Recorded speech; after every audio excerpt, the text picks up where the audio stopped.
Jo venia, és que hi havia totes les parades obertes, hi havia les dues ales del mercat, estava sempre ple de gent, fins i tot em jugava a perdre a mi, perquè arribava un moment que hi havia gent i tantes parades que t'arribaves a perdre de petit a Quinta, i era com un joc. Era un lloc familiar, un lloc no de poble, de ciutat, un punt de trobada, no era un lloc tan fred com els supermercats actuals.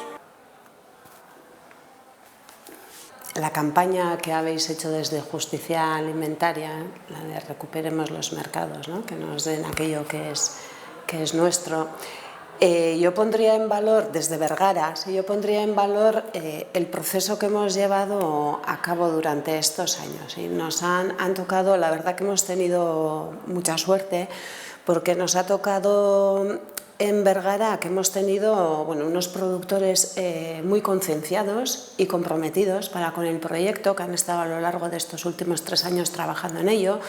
Hemos tenido una cooperativa sin ánimo de lucro que lleva ya 6 años 6 años trabajando en torno a la alimentación, la producción, los comedores colectivos y demás. Y y al mismo tiempo pues nos hemos encontrado en que ha habido un compromiso político con las estrategias alimentarias.